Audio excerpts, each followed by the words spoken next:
네, 골로새 교회는 바울이 세운 교회가 아닙니다. 에베소에서 복음을 듣고 또 주님을 영접한 이들이 다시 고향 골로새로 가서 거기에서 교회를 세워서 하나님 앞에 또 영광과 찬양을 올려드리며 또한 함께 신앙생활을 하고 또 자라났던 그런 교회였습니다.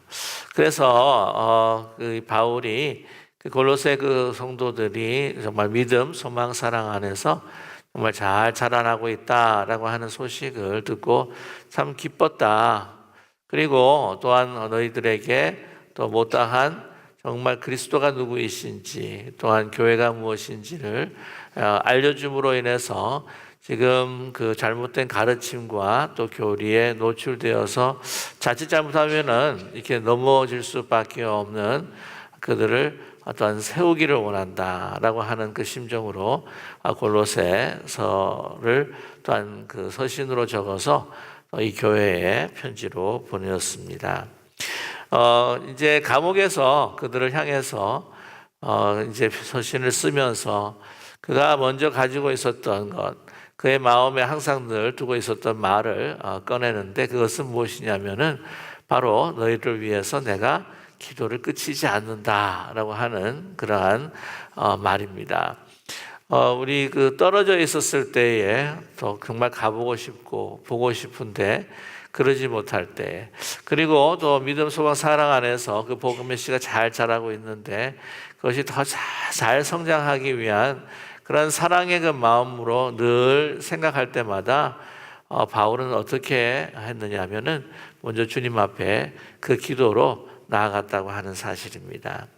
오늘 구절 말씀을 보게 되면은 이렇게 이야기합니다. 이로써 우리도 듣던 날부터 너희를 위하여 기도하기를 그치지 아니하고라고 이렇게 말하고 있습니다.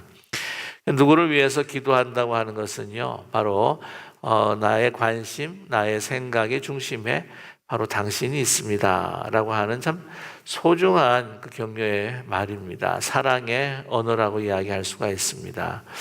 우리 저와 여러분 그 보통 딱 아침에 일어나서 제일 먼저 생각나는 것, 또한 이렇게 생각나서 그 사람에 대해서 기도하는 그 대상이 사실은 내가 가장 관심을 두고 있고 사랑하는 대상이다라고 하는 것을 우리는 알 수가 있습니다. 저와 여러분 사실 우리 부모로서 자녀를 가진 그 부모로서 아침에 이렇게 탁 깨어나서 이렇게 일어나게 되면은 맨 먼저 생각 드는 사람은 그 좀 멀리 떨어져 있는 지금 볼 수 없는 자녀들이 아닙니까? 대체 그렇지 않아요, 그죠? 네. 그러면서 다른 것보다도 먼저 멀리 떨어져 있는 또한 그 자녀를 위해서 기도할 때가 많습니다. 왜냐하면 가장 우리의 관심 또한 우리의 또 사랑의 대상이기 때문이죠. 믿음의 아들, 믿음의 딸로서 낳았던, 보지 못했지만 그러나 참 그 복음 안에서 잘 자라고 있다고 하는 소식을 듣고 기쁠 뿐만 아니라 걱정 가운데에 더 잘 자라야 할 텐데 라고 하는 그 대상이 바로 골로새 성도들이었다고 하는 것이죠. 그래서 기도할 때에 여러분, 기도라고 하는 것은 바로 영적으로 교제하는 것입니다.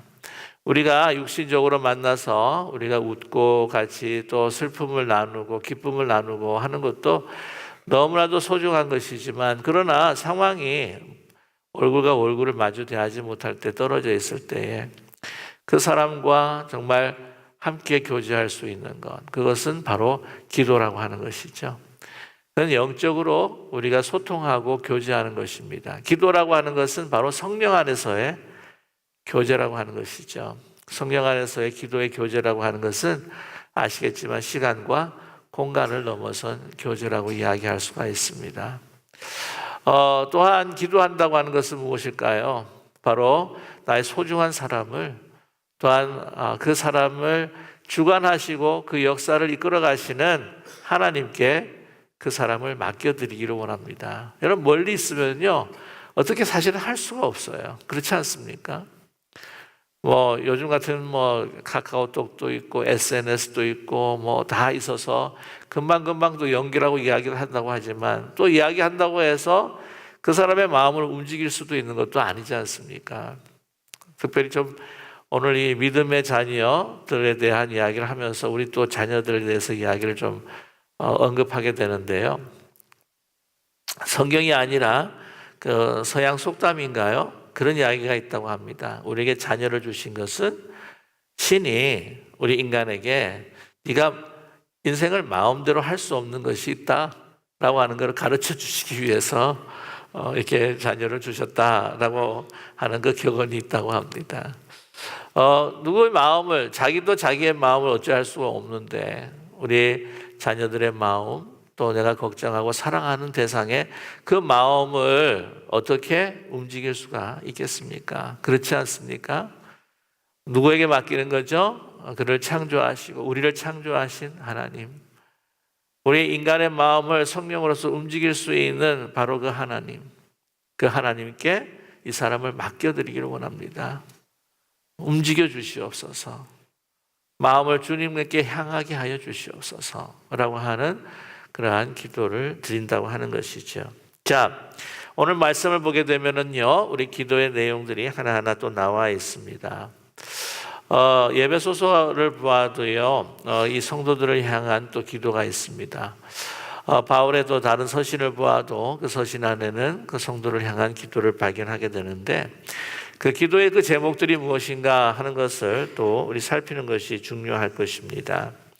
오늘 첫 번째 기도의 제목이에요. 무엇이냐면 우리 9절에 모든 신령한 지혜와 총명에 하나님의 뜻을 아는 것으로 채우게 하시고 라고 이렇게 말씀하고 있어요. 또 지혜다라고 하는 영어로 이제 wisdom이라고 이렇게 번역을 하고 있고, 또 총명이다 그러면 understanding이라고 이렇게 이야기합니다. 그런데 이 지혜와 총명이라고 하는 것, 이것은 다른 이 세상의 그 지혜와 지식도 중요하겠지만 이게 앞에 붙어 있는 말이 뭐냐면은요, 이게 신령한입니다. 아주 스피리추얼하다는 것이죠. 이 땅의 것이 아니라 바로 하늘에 속해 있는 바로 지혜입니다. 하나님의 범주에 속해 있는 그 지혜, 하나님께서 우리에게 말씀해 주시지 않으면 깨달을 수 없는 하나님의 그 지식과 또한 높은 지혜라고 하는 것이죠.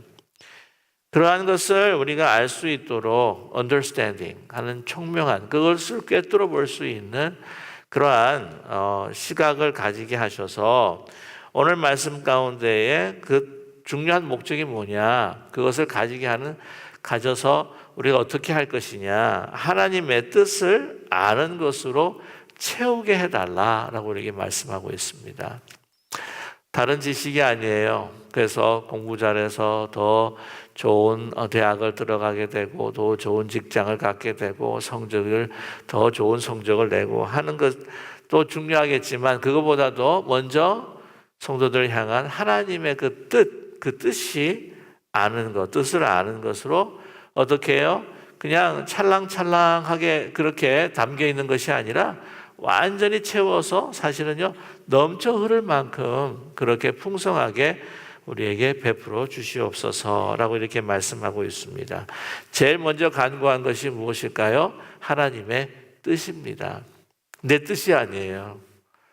근데 우리 기도는요, 많은 경우에 내 뜻을 하나님께 관철시키려고 할 때가 너무나 많다고 하는 것입니다.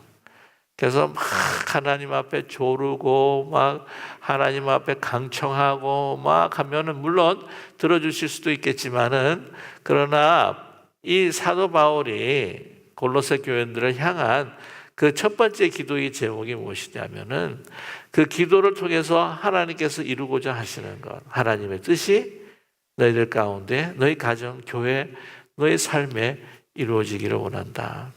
저와 여러분, 뭐가 필요할 때마다 하나님 앞에 나가 하나님 이거 주세요, 저거 주세요, 이거 이루어 주셔야 됩니다, 이거 꼭 해결해 주셔야 됩니다 라고 하는 기도를 우리가 드릴 때가 많은데, 여러분, 기도라고 하는 것은 주님께서, 그리스도께서 이 주기도문을 통해서 우리에게 말씀해 주시고 가르쳐 주셨지만 하늘의 뜻이 이루어진 것처럼 이 땅에 이루어지기를 원하는 그 기도.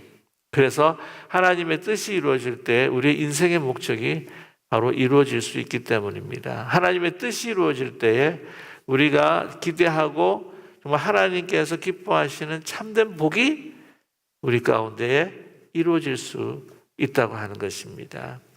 하나님의 뜻을 아는 것. 가끔 이 하나님의 뜻을 아는 것이 좀 두려워하시는 분들 가끔 계세요. 하나님의 그 뜻을 알게 되면 목사님 나 어디 빨리 선교지로 어디 가야 되는 거 아닙니까?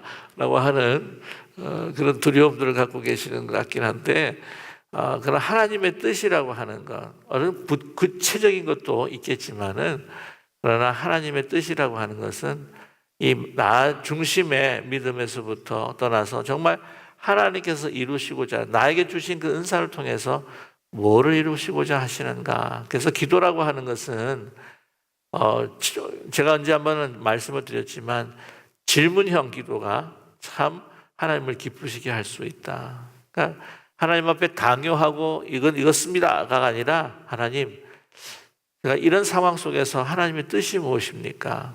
근데 내가 하고 싶은 것이 있다고 할지라도 하나님의 뜻은 또 다른 데 있다고 하는 것을 우리가 사실은 발견할 때가 참 많습니다. 우리 보면 하나님의 뜻과 우리의 뜻이 상충할 때가 너무나 사실은 많아요. 내가 원하는 것이 있는데 하나님께서 무엇을 원하시는지를 사실 언제 알 때가 있어요. 저는 그런 생각을 합니다. 한 70% 정도는요, 우리가 하나님의 뜻을 몰라서가 아니라 하나님의 뜻을 너무 잘 알아서 하나님 앞에 그렇게 하나님의 뜻이 무엇입니까? 라고 기도하기가 힘들다고 하는 거예요. 그래서 하나님 앞에 나아가서 기도하기보다는, 하나님의 음성을 듣기보다는 내가 원하는 이야기들을 주님 앞에 그냥 내뱉을 때가 너무나 많다고 하는 사실입니다. 그래서 여러분, 하나님의 뜻이 그 아는 것이 어떻게 해요? 나의 뜻과 충돌하는 것이 아니라 나의 뜻은 이제는 다 비워지고 하나님의 뜻으로 완전히 차고 넘쳐서 이제는 순종할 수밖에 없는 그런 마음들을 가지게 해 주십시오 라고 하는 그 간구가 바로 하나님의 뜻을 아는 것으로 어떻게 해요? 채우게 하시고 라고 우리에게 말씀하고 있습니다. 예수님께서도 그 십자가를 지기를 원치 않으셨습니다. 하나님의 뜻이 채워진다고 하는 것, 그것은 결국 예수님께서 고백하시기를 내 뜻이 아니라 아버지의 뜻이 이루어지기를 원합니다. 여러분, 기도라고 하는 것은요, 내 마음과 내 뜻과 하나님의 뜻이 막 충돌하고 상충될 때 하나님의 뜻을 이루고자 하는 그런 마음과 결단, 그것에 대한 믿음과 용기를 주는 것이 바로 저는 기도라, 저는 그렇게 믿습니다. 그걸 기도하면서 마음이 편안해질 때가 아니라 주님께서 그냥 땀이 피가 될 정도로, 때는 막 갈등이 되고 막 씨름하게 되고, 그러나 결국에는 우리가 계속해서 기속적으로 하나님의 뜻이 나한테 이루어지고 내가 그것을 기쁨으로 받을 때까지 우리가 기도할 때에 하나님께서는 우리를 이길 수 있는 성령의 능력을 우리에게 부어 주실 줄로 분명히 믿습니다. 그러기에 기도가 참 어떤 분은 쉽다 그러는데 아닌 것 같아요. 기도 정말 안 쉬워요. 또 한 가지 또 기도의 제목이 있습니다. 주께 합당하게 행하여 범사에 기쁘시게 하고 모든 선한 일에 열매를 맺게 하시며 하나님을 아는 것에 자라게 하시고. 여러분, 하나님의 뜻을 알고요, 내 마음 가운데 차고 넘쳐서 내가 가지고 있는 뜻을 비우고 그것을 넘어서서 우리 가운데 흐른다면 어떻게 해요? 당연히 주께 합당한, 하나님께서 기뻐하시는 일들을 하게 된다고 하는 사실인 줄로 믿습니다. 우리가 성령의 능력을 받지 못하고 주께 합당한, 복음에 합당한 우리가 행동을 하지 못하는 것은요, 우리가 아무리 기도해도, 여러분, 우리가 매일 새벽 기도예요. 또한 토요 새벽 기도에 계속 나오고 정말 오랫동안 막 금식 기도를 한다고 할지라도 저와 여러분, 그것이 내 뜻을 이루고자 하는 기도라고 한다면요, 저는 오늘 말씀을 의거하여서 분명히 말씀을 드리는데, 주께서 기뻐하시는 합당한 행위와 행동과 믿음의 행동과 열매가 맺혀지지 않을 것 같아요. 정말 내가 왜 나 자신을 바라보면서 왜 주께 합당한 열매를 맺지 못하는 행위를 하고 있을까? 왜 내가 그 언어 사용을 하고 있을까? 왜 나는 이렇게 부정적으로 이야기할까? 왜 이 습관들을 나는 고치지 못할까? 저는 끊임없이 아무리 많은 시간을 우리가 기도를 한다고 할지라도 하나님의 뜻을 우리가 구하지 않고 하나님의 뜻이 내 가운데 이루어달라고 정말 몸부림치지 않는다면, 우리는 오늘 10절에 골로새 교회 성도들을 향해서 기도하는 정말 그 기도의 그 제목, 그것이 이루어지지 않을 거라고 하는 것이죠. 합당하게 행하고 그것이 하나님 앞에는 기쁘시게 하는 행위고, 그걸 통해서 어떻게 해요? 선한 열매가 맺혀질 수밖에 없는 것. 자, 그렇게 된다면 어떻게 해요? 오늘 하나님의 아는 것에 잘하게 된다는 겁니다. 그래서 우리가 기도하는 것이 그 기도를 통해서 능력을 부여받아서 나 자신을 극복하고 내 삶 속에 하나님의 뜻이 이루어질 때에, 풍성한 열매가 맺어질 때에, 하나님 기뻐하시는 행위로 인하여 맺어질 때에 우리는 어떻게 된다고요? 더 하나님을 알아간다고 하는 거예요. 더 하나님을 어떻게 해요? 사랑한다고 하는 것이죠. 그래서 여기에 우리의 신앙에 있어서 복음에 합당한 열매, 우리 믿음에 합당한 그 행위, 온전한 그 행위가 왜 필요한가? 왜 순종이 왜 필요한가? 하나님을 더 깊이 알아가기 위해서, 더 깊은 연합을 위해서, 하나님의 사랑의 깊이와 넓이와 길이를 조금이라도 더 우리는 알 수 있고 더 그 사랑에 들어갈 수 있기 위해서 순종이 우리에게 필요하다. 우리 신앙의 행위가 없으면 결코 성숙이라는 것은 없다라고 하는 것을 우리에게 말씀해 주는 것은 아닐까요? 저와 여러분, 그래서 우리가 우리 자신에게 물어보면서 우리가 점검해 볼 때에 신앙생활 20년, 30년, 40년을 하는데도 내가 과연 성숙한 거, 내가 더 신앙 안에 자라가고 있는가, 내가 그리스도의 형상을 닮아가고 있는가 하는 것을 오늘 이 기도의 제목을 통해서라도 우리는 반추해 볼 수 있을 것입니다. 오늘 11절의 기도의 제목이죠. 그의 영광의 힘을 따라. 그렇습니다. 그 영광이라고 하는 것은 무엇일까요? 하나님께서 그 말씀으로 우리에게 자신을 나타내 주시고 우리를 인도해 주시는 계시, 제가 말씀을 드렸죠. 영광이라고 하는 것은 하나님의 계시의 표현이다. 그래서 그 주시는 그 계시의 그 힘, 그걸 따라서 모든 능력으로 능하게 하시며, 그러면 그 능력은 어떻게 우리에게 어떤 능력으로 나타나는가? 우리 11절 말씀 같이 한번 읽어볼까요? 그의 영광의 힘을 따라 모든 능력으로 능하게 하시며 기쁨으로 모든 견딤과 오래 참음에 이르게 하시고. 그 능력은 어떤 능력인가?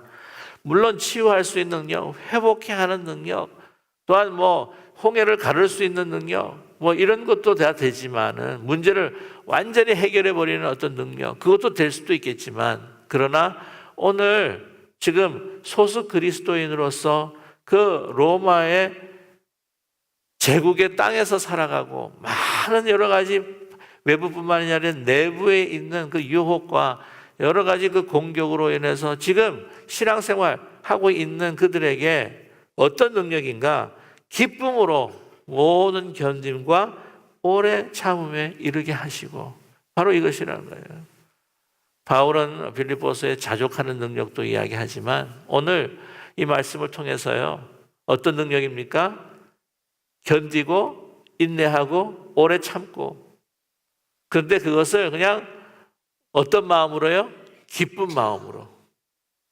소망 가운데에 내가 눈물로 지금 씨를 뿌리지만 그러나 내가 기쁨으로 단을 얻을 것이라고 하는 그 미래 소망 가운데 어떻게 해주시는 그 하늘의 기쁨으로 견딜 수 있는. 그래서 여러분 예수 그리스도께서 얼마나 그분의 그 사역이라고 하는 것이 십자가의 사역이라는 것이 참고 인내하고 또한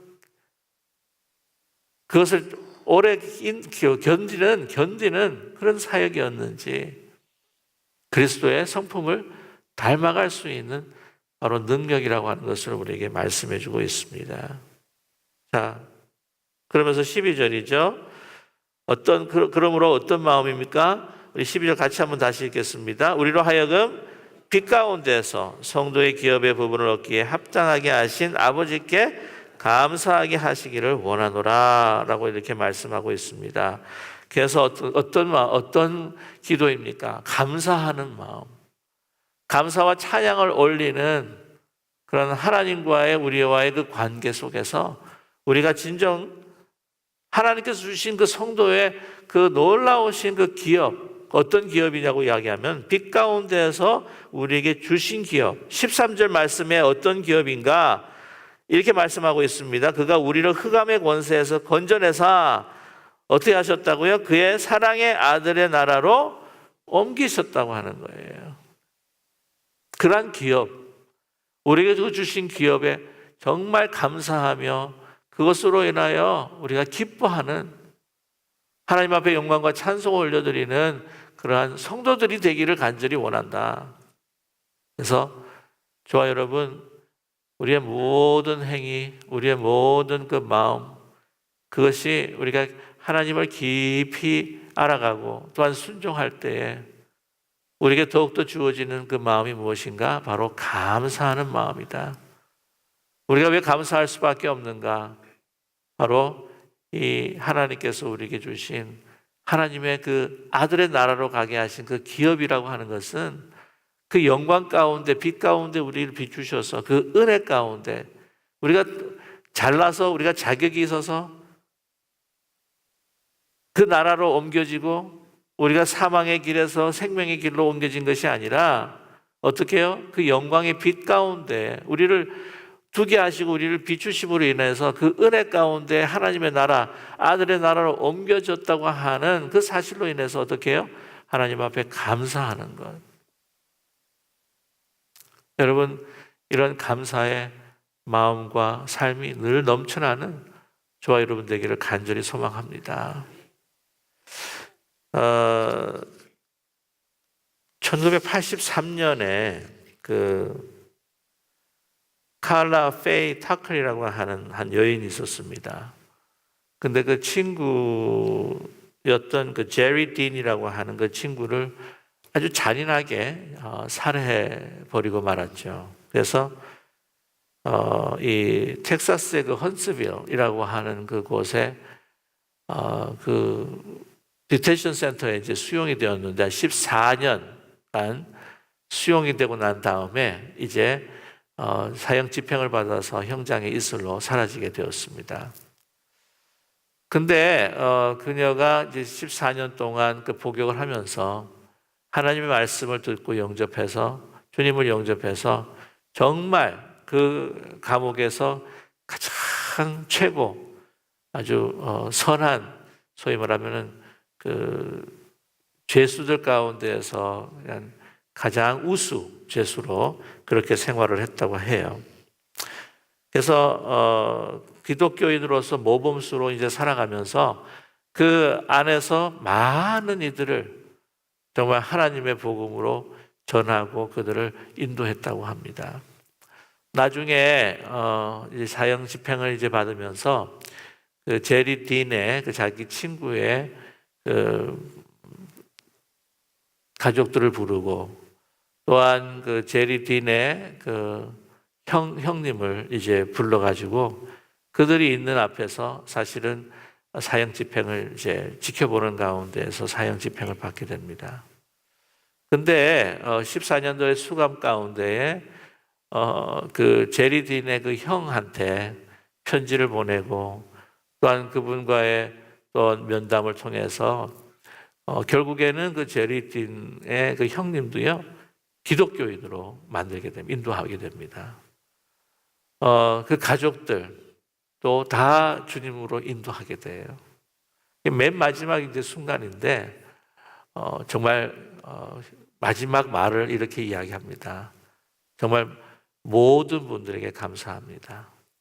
또한 나를 돌보아 준, 거기에 있었던 그 간수가 있었어요. 그 간수분에게도 고맙다고 인사를 하면서 정말 그 제리딘의 모든 가족들에게 너무나 죄송합니다. 너무 미안합니다. 그렇지만 이제 저는 이 순간이 지나가게 되면은 제가 사랑하는 주님의 얼굴을 이제는 직접 뵈러 가게 됩니다. 여러분, 저를 용서해 주신 것을 감사하고 또한 하나님께 감사하고 여러분께서 나를 돌봐 주신 것을 감사합니다. 그리고 이제 제가 가게 되면은 천국에서 여러분들을 기다리고 있을 것입니다. 천국에서 여러분들을 다시 만나고 싶습니다. 저는 이제 천국에서 여러분들을 기다리겠습니다. 라고 하면서 이제 죽음을 맞이했다고 합니다. 그러니까 이 터크라고 하는 이 여인은 진정 그 복음을 통해서 인생의 소망이 무엇인지, 자기가 죽을 수밖에 없는 죄인이지만 그러나 하나님의 은혜로 내가 하나님의 아들의 나라로, 하나님의 나라로 이제는 옮겨진다고 하는, 아니 이미 옮겨졌다고 하는 사실 속에서 모든 이 세상을 향해서 원망하거나 불평한 것이 아니라 자기가 행했던 모든 것들에 대해서 용서를 구하고 또한 그들의 그 죄 용서를 또한 받고 또한 하나님 앞에 용서함을 받는 것뿐만 아니라 모든 사람들과 화해하는 가운데에서 정말 그 안에서 천국을 누릴 뿐만 아니라 이제 주님을 배울 그 천국의 소망을 가지고 그런 늘 감사하다가 죽는 마지막 순간까지도 하나님께 모든 사람들께 감사하며 그 생애를 마쳤다고 하는 것이죠. 여러분, 이것이 복음의 능력이다. 이것이 진정한 복음의 삶이다. 단절되었던 모든 관계를 다 화해케 하시고 또한 이 단절된 하나님과의 관계가 완전히 하나가 되어서 이제는 죽을 수밖에 없는 우리의 인생이 하나님의 나라에, 하나님의 아들의 나라에 옮겨졌다고 하는 그 분명한 믿음과 또한 그 확신 속에서 감사하는 삶, 이것이 바로 우리 그리스도인들의 진정한 기쁨이요 또한 화평의 삶이라고 저는 분명히 믿습니다. 이러한 소망 가지고 살아갈 수 있는 정말 저와 여러분이 되기를 간절히 원합니다. 오늘 또 계속해서 이렇게 말씀을 하셔요. 이 14절의 말씀을 이제 보게 되면은요, 그러한 그리스도께서 그 아들이 어떤 분인가 하는 것을 우리에게 말씀해 주시는데요. 14절의 말씀에 그 아들 안에서 우리가 속량 곧 어떻게 해요? 죄사함을 얻었도다. 그 죄사함을 얻어서 그 은혜 가운데에 어떻게 해요? 우리가 하나님의 자녀가 되고 우리는 하나님의 아들의 나라에 옮겨졌다고 하는 것, 라고 하는 것을 우리에게 말씀해 주고 있습니다. 자, 15절에는요, 이 아주 중요한 기독론을 우리에게 말씀해 주고 있습니다. 오늘 어쩌면 다 하지 못할 것 같아요. 우리 다음 토요일 날 또 우리가 함께 나눌 수 있을 것 같은데, 오늘 15절의 말씀에 보면은 그는 보이지 아니하는 어떻게 하나님의 형상이시요 모든 피조물보다 먼저 나신 이시니라고 이렇게 고백을 하고 있습니다. 하나님의 형상이다라고 했을 때에 이 그 하나님의 형상이라고 하는 것은 그냥 이 보이는 것뿐만이 아니에요. 그래서 그 잘못 이제 우리가 이해할 때가 있습니다. 이 하나님의 형상이다 그러면 이제 그 이미지다 또 보이는 그 아이콘이다라고 이렇게 해석할 수가 있긴 있는데, 예수님께서 가지신 그냥 육체의 모습 있지 않습니까? 그 육체의 모습, 그 보이는 것, 그것만 형상이 아니라 그 육체에 담겨 있는 예수 그리스도의 그 성품, 그래서 예수님께서 공생의 생활을 하시면서 병자를 치유하시고 용서하실 때에 나오는 그 모든 긍휼과 그 사랑, 그러니까 이 하나님의 형상이라고 하는 것은요, 이 보이는 것뿐만 아니라 보이는 것과 함께 우리에게 그 체험되고 경험될 수 있는 그 하나님의 거룩하신 자비로우신 인애로우신 속성이 함께 어울려져 있다고 하는 것을 우리에게 말씀해 주고 있습니다. 그래서 그때 당시 말씀을 드리지만 그리스도의 그 육체와 그리스도의 그 영혼이라고 하는 것을 계속해서 분리시키려고 하는 그러한 그 영지주의자들에 대해서 이 하나님의 형상이라고 하는 것은 그냥 보이는 육체와 영혼을 분리하는 것이 아니라 예수 그리스도의 성품과 또한 우리 인간의 그 육신, 그것이 다 사실은 하나가 되어서 우리에게 자비와 은혜를 베풀어 주시고 또한 십자가의 죽으심으로 인해서 그리스도의 하나님의 그 사랑의 그 영향력, 그 사랑의 그 표현을 우리가 느낄 수 있도록 해주신 그 모든 총체적인 것이 바로 이 하나님의 형상이다라고 이렇게 말씀하고 있습니다.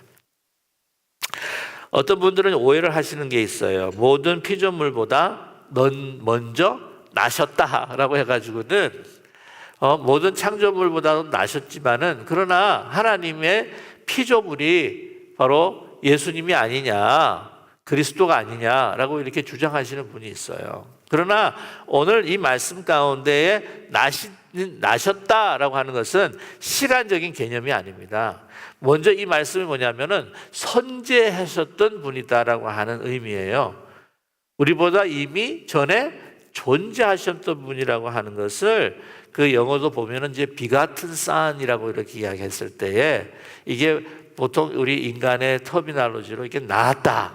그러니까 뭐 시간적으로도 누가 먼저 낳았다. 뭐 이렇게 하는 것처럼 이해가 되죠. 이 begatten이라고 하는 말은 그런 개념이 아니라 먼저 선재했던 그리고 또한 하나님 안에서 내재하였던 분이다라고 하는 것을 말씀해 주시는 그 용어입니다. 그러니까 우리가 그거를 어떻게 해요? 혼돈해서는 안 된다는 것이죠. 16절의 말씀을 볼 때에 15절에 대한 것을 더 명확하게 해석해 주고 있습니다. 우리 16절 같이 한번 읽어볼까요? 만물이 그에게 창조되되 하늘과 땅에서 보이는 것들과 보이지 않는 것들과 혹은 왕권들이나 주권들이나 통치자들이나 권세들이나 만물이 어떻게 다 그로 말미암고 그를 위하여 창조되었고 라고 이렇게 말씀하고 있어요. 그러니까 하늘과 땅에서 보이는 것들과 보이지 않는 것들, 물론 이 삼라만상 모든 천지 만물을 창조하셨는데 보이지 않는 것들이에요. 자, 그러면 보이지 않는 것들 가운데서 우리가 생각할 수 있는 게 무엇이냐면 천사예요. 천사. 이 천사가 그 지어진 것도 그 전에 천사가 지음을 받을 때 그 전에도 어떻게 해요? 계셨던 분이다. 바로 하나님 자신이다 라고 하는 것을 우리에게 말씀해 주고 있습니다. 17절 말씀에 우리 같이 한번 함께 읽겠습니다. 또한 그가 만물보다 먼저 계시고 만물이 그 안에 함께 섰느니라. 만물보다 어떻게 먼저 선지하셨다, 계셨다, 존재하셨다 라고 하는 것을 역설해 주고 있다고 하는 것이죠. 먼저 나신이라고 하는 것이 시간적으로 누가 먼저 나오고 먼저 뒤에 나오고 하는 하나의 피조물의 개념이 결코 아니라고 하는 것을 우리에게 말씀해 주고 계십니다. 이 부분이에요. 굉장히 많은 이단들이 이제 나오게 되는데, 그 초대교회에 보게 되면 이제 325년에 그 니케아 공회 회의가 있었습니다. 거기서 가장 큰 탑픽이 뭐냐면요, 그때 결정했던 것 가운데 바로 예수님이 하나의 피조물이냐 아니면 하나님 그 본체 자신이냐라고 하는 것에 대해서 이제 결론을 내리게 됩니다. 그래서 아리우스라고 하는 사람은 이 예수님이라고 하는 것은 하나의 피조물의 개념으로 하나님과 인간의 하나의 중간적인 존재인데 그것도 하나님의 하나의 그 피조물이다라고 하는 것을 이야기합니다. 그러나 아타나시우스라고 하는 분은 아니다, 하나님의 본체다. 그래서 이 삼위일체에 대한 이야기를 이제 하게 되는데요. 그래서 결국에는 어떻게 해요? 아리우스라고 하는 그 초대 교부였죠. 그의 예수님께서는 하나님의 하나의 피조물이라고 하는 그 개념이 이단으로 이제는 결론이 되어 가지고요. 아타나시우스가 주장하고 있는 정말 이것이 성경적이요, 바로 이것이 삼위일체를 하나님을 나타내고 있다라고 하는 것을 주장했던 것이 바로 그것이 정통적인 우리의 믿음의 핵심이다라고 하는 것을 결론을 내었다고 하는 것입니다. 그러나 그 이후에도요, 이런 부분에 있어서 굉장히 많이 혼돈스러운 그 점들이 또 있었고요. 여러분께서 아시는 그 여호와의 증인, 그리고 몰몬 같은 경우에도 여러 가지 그 우리 정통적인 우리 믿음과 그 신학에서 벗어나 있는 부분들이 많은데, 그 가운데에 중요한 부분이 뭐냐면 바로 예수님에 대한 부분입니다. 그 그리스도가 하나님의 본체, 하나님의 온전하신 형상이 아니라 하나님의 하나의 피조물로 그렇게 이야기하고 있다고 하는 것이죠. 이 그 몰몬 마릴 성도 예수 그리스도에서 라럴데이 세인츠라고 하는 그 몰몬교는 아시겠지만 이제 조셉 스미스라고 하는 사람이 창시를 했습니다. 그런데 예수님의 그 성육신은 뭐라고 이해를 하고 있냐면은, 뭐라고 주장하고 있냐면은, 하나님과 막달라 마리아가 관계를 맺어서 나온 하나의 존재다. 그래서 육체 관계로 인한 결과가 바로 예수님의 성육신이다라고 이렇게 이야기를 합니다. 이것이 이제 이단이라고 이야기를 할 수밖에 없겠죠. 또 이제 여호와의 증인, 여러분께서 잘 아시는 이제 여호와의 증인, 찰스 러셀이라고 하는 사람이 이제 펜실베니아에서 창시했던 그런 이단입니다만은, 그건 뭐라고 이야기하면, 예수님은 누구인가? 예수님은 여러분께서 아시는 그 천사장 미가엘 아시죠? 미가엘. 예, 미가엘이 바로 예수님이다라고 이렇게 이야기를 합니다. 그러니까 뭐 둘 다 이단일 수밖에 없다고 하는 것을 여러분께서 분명히 아실 수가 있겠죠. 이제 또 한 가지 한때 레마 선교회가 좀 무리를 많이 일으켰던 때가 있습니다. 그 레마 선교의 가르침을 보게 되면 굉장히 애매합니다. 이게 그 삼위일체론에 대해서 다르게 해석을 하고 있고, 또 이 예수님에 대한 그 이해가 굉장히 애매모호한 경우가 참 많습니다. 그래서 소위 이야기하는 펠라시우스의 그 양태론이라고 해가지고요, 하나의 하나님이 또 다른 모습으로 나타나는 어떤 그런 것을 주장하기 때문에 굉장히 신학적인 논란이 굉장히 많았던 부분이 많습니다. 아무튼 좋아요, 여러분. 그래서 예수님께서 이 정통적인 우리의 믿음이다, 정통적인 신앙이다라고 했을 때 바로 예수 그리스도는 뭐라고요? 하나님의 본체시고 하나님의 형상이다. 이런 부분에서 뭔가 이야기를 나누고 뭔가 이게 다른 이론들을 주장한다고 한다면요, 한 번은 이단이라고 의심해 봐야 할 필요가 있다고 하는 것을 말씀드리고 싶습니다. 여러분, 예수 그리스도는 누구시라고요? 하나님의 형상이시요 하나님의 본체라고 하는 것을 여러분 항상 늘 확신하시고 살아갈 수 있는 저와 여러분 되기를 간절히 원합니다.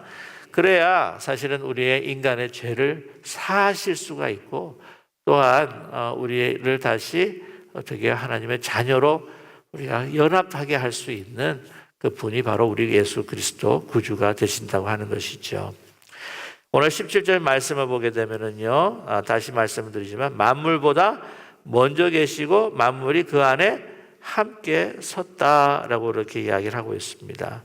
그렇기 때문에 이 만물을 창조하신 모든 그 충만함이 바로 예수 그리스도 안에 내재하고 있다고 하는 것을 우리에게 말씀하고 계세요. 자, 18절의 말씀입니다. 그러한 모든 만물을 충만케 하시고 만물보다 먼저 계시고 만물이 그 안에 속할 수밖에 없는 바로 그리스도가 누구시라고요? 바로 우리 교회 머리시다라고 우리에게 말씀하고 계십니다. 우리 18절 말씀 우리 같이 한번 읽겠습니다. 그는 몸인 교회의 머리시라. 그가 근본이시요 죽은 자들 가운데서 먼저 나신 이시니 이는 친히 만물의 으뜸이 되려 하시며. 우리 19절 20절 같이 함께 했습니다. 아버지께서는 모든 충만으로 예수 안에 거하게 하시고 그의 십자가의 피로 화평을 이루사 만물 곧 땅에 있는 것들이나 하늘에 있는 것들이 그들로 말미암아 자기와 화목하게 되기를 어떻게 해요? 기뻐하심이라. 제가 간단하게 설명해 드리면 바로 이것입니다. 예수 그리스도께서는 만물 전에 계셨던 분이십니다. 만물을 온전하게 창조하셨던 그러한 능력의 주님이십니다. 그분이 누가 되신다고요? 바로 우리 교회의 머리가 되신다고 하는 것이에요. 그렇기 때문에 우리의 머리가 되시기 때문에 우리의 몸된 우리 교회는 어떻게 된다고요? 예수 그리스도의 충만함으로 가득 차 있는 곳이 바로 교회라고 하는 것이죠. 이 모든 세상의 결핍을 회복시키고 치유할 수 있는 모든 해답과 능력을 갖고 있는 것이 예수 그리스도시요, 또한 그 머리가 되신 우리 교회는 또한 그러한 능력을 부여받은 공동체다라고 하는 것을 우리에게 말씀해 주고 계십니다. 자, 그런데 오늘 이게 충만케 될 수 있는, 우리 교회가 충만케 될 수 있고 이 충만함으로 세계가 충만하게 될 수 있는 그 근원이 무엇이냐? 바로 예수 그리스도의 십자가의 사역 후 화평을 통해서 하나님과 그리스도와 우리가 어떻게 해요? 단절되었던 관계가 우리가 하나가 될 때, 화평케 할 때, 하나가 될 때에 그 충만함이 어떻게 해요? 우리 교회로 이어지게 되고, 또한 우리 교회가 이 충만함을 가지고 어떻게 해요? 하나님과 이 세상이 하나가 될 수 있도록 복음을 가지고 그리스도의 그 십자가의 복음을 가지고 화평케 할 때에 그 만물의 충만함이, 그 치유와 모든 회복과 온전함이 어떻게 해요? 우리 교회를 통해서 세상으로 흘러가게 된다고 하는 것을 우리에게 말씀해 주고 있습니다. 이거는 굉장히 중요한 이야기이기 때문에 우리가 다음 시간, 다음 토요일에도 우리가 연결해서 여러분과 함께 같이 나눠보는 시간을 갖도록 하겠습니다. 여러분, 결론적으로 무슨 말씀을 드리냐면요, 제가 늘 이야기하듯이 세상의 희망은요, 교회입니다. 뭐냐면 지금 결핍과 투쟁과 분쟁과 피 흘림과 모든 평화가 없는 이 세상에 참된 평화, 참된 기쁨, 참된 생명을 줄 수 있는 분은 하나님이시요, 또한 하나님과 하나 되신 바로 그리스도, 그분이시요, 또한 그 그리스도의 머리가 되신 그리스도를 모시고 있는 바로 우리 교회예요. 이 교회가 바로 이 세상을 충만케 할 수 있고 모든 결핍을 회복할 수 있고 치유하고 회복할 수 있는 진정한 해답이다. 이것이 키다. 라고 하는 것을 우리에게 말씀해 주고 있습니다. 그래서 저는 여러분, 우리가 그리스도인이라고 하는 것, 우리가 교인이라고 하는, 성도라고 하는 것, 우리 외에는 이 세상에 답이 없다고, 해답이 없다고. 가정과 교회뿐만이 아니라 이 세상에, 이 세계에 회복과 치유를 위해서는 그 외에는 해답이 없다고 하는 거죠. 여러분, 분명히 우리가 믿고요, 우리가 자긍심을 가지고 우리가 당당하게 하나님의 자녀로 모든 것의 키를 갖고 있는 우리라고 하는 것을 자부심을 가지고 살아갈 수 있는, 저와 여러분, 그러나 우리가 분명한 사명이 있다고 하는 것을 우리가 분명히 또 믿고 확신하는 저와 여러분 되시기를 주님의 이름으로 간절히 축원합니다.